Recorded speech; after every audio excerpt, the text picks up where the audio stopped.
Good morning. Thank you, Dave, for that really gracious introduction. Without being too redundant, my name is Lindsay Nye. I'm one of the youth directors here, along with my partner in many things, AJ, who just sang for you all. And I really like that song. It's kind of ominous and spooky, and I think that I might feel a little spooked and ominous if an angel showed up in my living room and told me I was about to carry the Son of God in my womb. So I'm really enjoying working here. It's been a really wonderful few months. It's been so nice to meet those of you whom I've met. And for those of you whom I haven't met, I'm really looking forward to meeting you. Please come and introduce yourself to me. So I'm enjoying working here so much that I decided to join, and I'll be joining on January 3rd. And I just had a membership meeting with Dave and Jeanette and a member of the choir whose birthday it is today. And Bill and I were sharing our faith stories when we were talking about membership and kind of how did we get to this point of considering joining the church. And as I was telling my faith story, it occurred to me that faith stories are rarely ordered, rarely linear, because I didn't grow up in church, and Bill didn't either, and neither did Dave, as it were. And in my mid-20s, I was working in Washington, D.C. at the Department of Homeland Security, and I was there for about 3 years, and I decided in about the span of a month that I was going to give that up and move to New York City and go to seminary at Union Theological Seminary. So I showed up to seminary, never really having been a churchgoer, and my second semester I decided that I was a Christian. And it must have occurred to Dave when I was telling this story that that my faith journey has been a little disjointed even, and so he asked me, and he also asked, Bill, have you been baptized? And Bill and I both kind of made the same like deer in headlights expression, because we haven't. And so this launched us into this really hilarious discussion about, well, if we were to be baptized, how would we do that as adults in the church? And Dave wondered aloud, does anyone in the congregation have an indoor swimming pool? Maybe we could do like a full immersion thing. So I'm getting a little off track, but that is to say that also you will see at least one of us drenched in water also on January 3rd as we become members of the church. So everyone is welcome. We'd love to have you there. So as we were discussing our faith journeys, I recounted that moment that I think I became a Christian, and it was sitting in one of my favorite professor's classes, Dr. Brigitte Call, in her introduction to the New Testament. And she spoke about what she thinks Jesus's project was, and that project was bringing down the mighty and lifting up the lowly. That was the essence of Jesus's life. She often uses this great graphic that operates like an infinity symbol, where God comes incarnate into the world from on high, experiences death, and then resurrection, where the lowly are lifted and the mighty are brought down. Look for the equalizing impulse, she says. And this blew the door open to the Bible for me, just wide open, because I had always experienced Christian use of the Bible as kind of complacent about or even complicit with the evil in the world. That this fluffy, puffy love stuff was the answer to everything that's going wrong in the world. And that's not to say that I don't think love is the answer, because I do. But I also wanted some righteousness, some justice. We can love the banker, and we can also say, you shouldn't prey on people because they have value. We can love the police officer, and we can also say, you can't indiscriminately shoot at people of color because Black lives matter. To say these things aloud is to love. Just as Jesus said aloud, "Blessed are the poor, blessed are the persecuted." He was saying that their lives mattered too, even though people didn't treat them that way. And another thing that Brigida Call taught me about the Bible is that to consider the context of the stories is imperative to understanding the text. One day in class, we read an excerpt of Josephus's History of the Jews. Now, I don't know if any of you have read Josephus's History of the Jews, but if you're in a very gruesome and grim mood, I highly suggest it. I read it for a couple hours the other day, and I was in a terrible mood the rest of the day, and I had no idea why. And then it occurred to me that I had been reading this just unspeakable, horrific history. And for you history buffs out there, I wanted to tell you a little bit about Josephus, because I think he's a super interesting figure. Because Josephus was actually a Jew. And he was the commander of the Galilean forces during the Roman-Jewish War, which happened during the first century. And when a large garrison fell, called the Yodfat garrison, the Romans came in and they just slaughtered thousands of people. And Josephus and about 40 others escaped to a cave.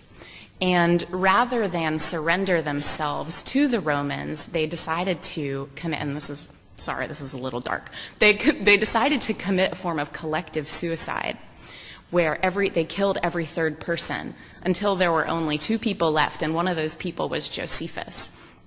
And Josephus was actually kidnapped by the Romans, and not long after that, he changed his name from Joseph to Flavius Josephus and became the Jewish historian for the Romans. And so he has written like these really long documents just recounting all of these details about that time period and what was going on. And like I said, there are these just unspeakable horrors that happened in this Roman-Jewish war. One that I read the other day was that they came into Jerusalem and they crucified like 500 people a day for a while. And they just lined the roads of Jerusalem with these crucified bodies. And at night they'd light them on fire, and just to terrorize the people. And this is at the same time when the Gospels are being composed. That is mind-blowing to me, that this unspeakable terror is happening. And at the same time, people are writing these stories of Jesus, of hope and love and resurrection. So learning that the Bible came out of this context of imperial rule and invasion and trauma and torture, wow, that's just so powerful to me. So this unspeakable violence for me is just always in my mind when I read the gospel and when I talk about it. And that brings me to our text today, a piece of the Magnificat that Mary sings when she's visiting her cousin Elizabeth, and a particular verse that Dave asked me to focus on. God has brought down the powerful from their thrones and lifted up the lowly. Now, I have to confess to having thought very little about Mary, ever. As a minister, as a Christian, as a woman, this actually makes me feel pretty sad. And even more than sad, it makes me kind of skeptical. When I was preparing for the sermon, I kept asking myself, and I kept asking people around me, why don't I know anything about Mary? Because basically, these are the words that I think of when I think of Mary. Virginal, meek, tender, mild, humble, pure. And then I did a Google image search of Mary to see if maybe I'd kind of get any ideas of that.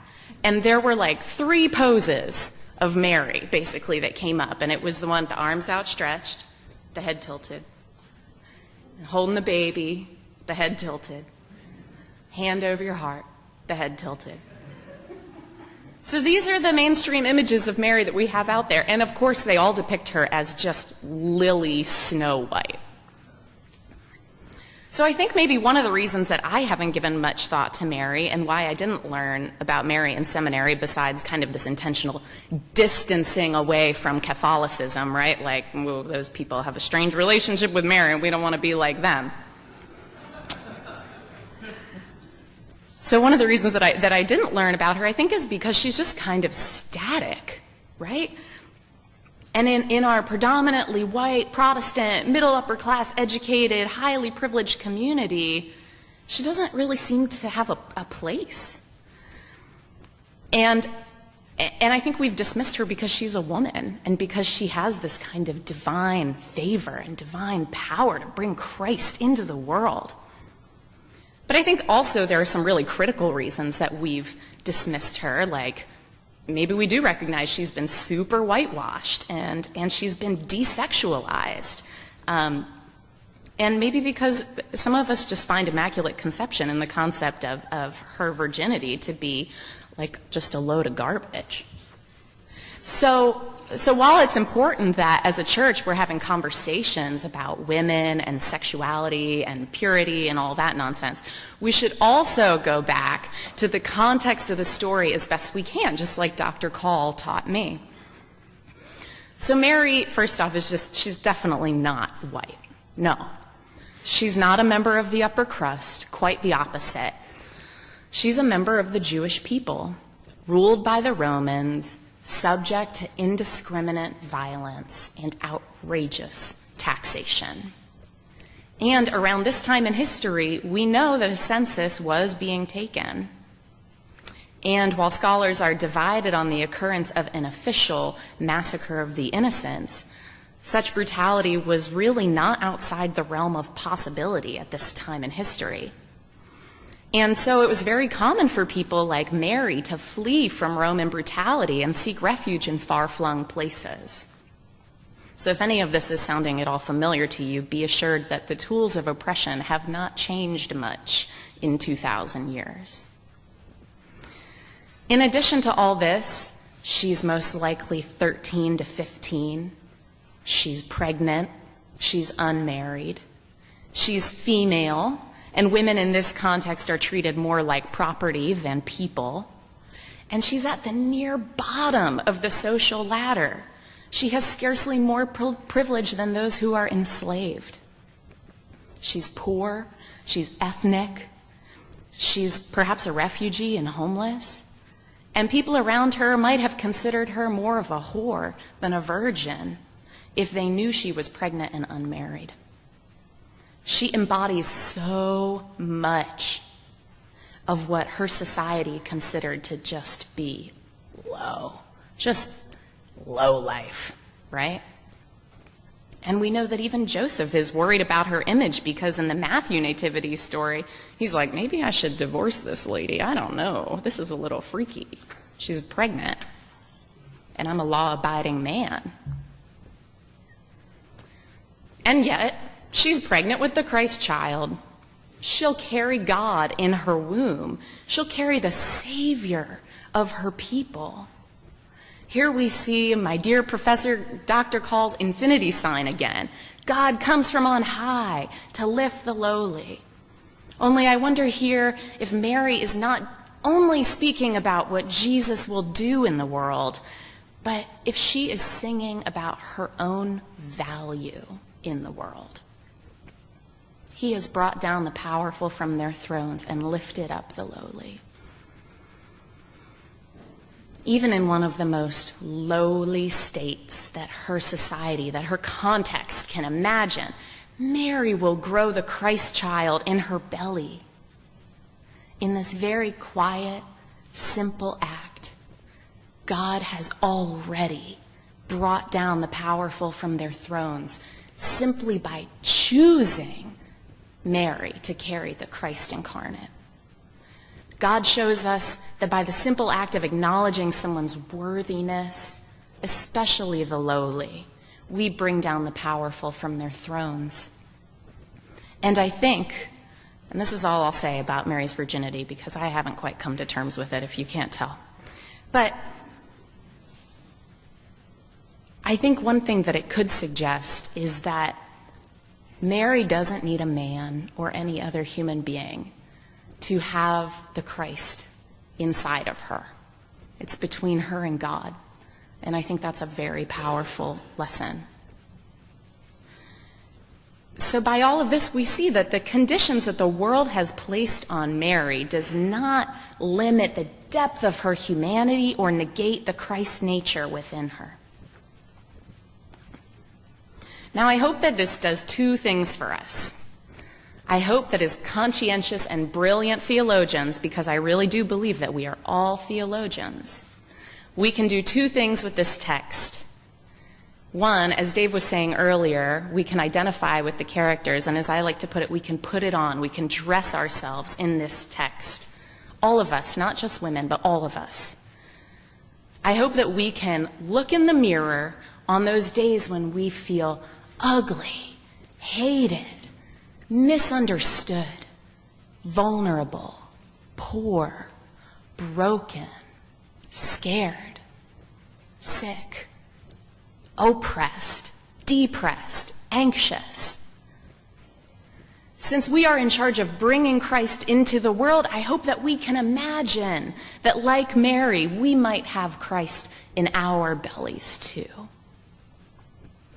And the second thing that I hope for is this. I'm a firm believer that biblical texts should both empower us and challenge us. So I hope that we can be empowered to feel like we have Christ in our bellies. But also this, as conscientious and brilliant theologians, I hope we can be challenged by this text to dress ourselves in the armored helmet of the Roman soldier. And imagine, who are the people in this world, yes, in Syria, yes, in Afghanistan, and in other far-flung, war-torn places. But also, I hope we can take on the even more difficult task of identifying Mary in our backyard, the black transgender sex worker just trying to survive in a world set out to kill her, in a world who sees her as the lowest of low. The unhoused addict begging for money on the subway. The millions of incarcerated black men who are treated as worthless dangers to society, who have been locked up over a bag of weed, or for their third strike petty crime, or for no real reason at all. And the black women in our country who must deal with both misogyny and racism, who are expected to be strong but not angry, selfless but not demanding. The Muslim woman wearing a hijab or even peering out from underneath a full burqa. The folks in Appalachia, those hillbilly rednecks we love to make reality television shows about. The Mexican woman who nearly dies trying to cross the border, pregnant from a sexual assault, treated as an idiot by Border Protection because she doesn't speak English and because she took an unthinkable risk. The woman strapped to a gurney for the second time, waiting for a lethal injection to take her life. The little black girl thrown across her classroom by an officer. And this is just the beginning. It is in this moment that as Christians it is imperative that we identify the Marys in our lives, the Marys in our minds. We must identify those from whom society has stripped power, the oppressed. We must affirm that Christ is in their bellies too. It is much too simple to call them stupid or lazy, disgusting or impure, or to romanticize them as meek and mild as we have done to Mother Mary. And it is much too simple to just simply allow others to treat them this way, even if we acknowledge it's wrong. Our faith is a faith that demands more. Look for the equalizing impulse. During Advent, we must search for the Christ in our own bellies as well as the Christ in others. During Advent, we must both try on the halo of Mary and the helmet of Caesar. During Advent, we must prepare for the labor of bringing Christ into the world by first acknowledging that Christ is in our bellies and that Christ is indeed in others' bellies, especially those we and society are most afraid to see as human. By doing this, we lift the lowly and bring down the mighty. We equalize. And just as the child in Elizabeth's belly leaps for joy upon Mary's arrival, so does our own potentiality for love and justice leap when we recognize the Marys in our lives and celebrate what God has promised to do for them. And then, just as Elizabeth provides refuge for Mary for 3 months, so must we take in Mary and provide refuge for her. And we must do so with exclamation that we are favored to take Mary in because we are truly favored and truly blessed when we turn to see and celebrate the Christ in others whom society has deemed unworthy of such things. The joy comes in welcoming the stranger who is treated unjustly. And while this can be very challenging, it is the work that must be done. We must have minds to sense that heartbeat that resides in all of us, that is capable of the most magical and supreme love.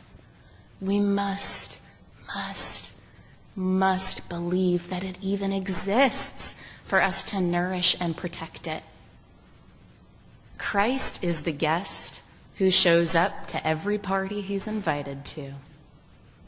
Christ is the child that grows inside every person who makes room for her, and inside every person for whom room is made. This is how we prepare for Christ to come into the world. This is how we prepare to bring Christ into the world. We honor, acknowledge, nourish, and make room for the Christ in all our bellies. Amen.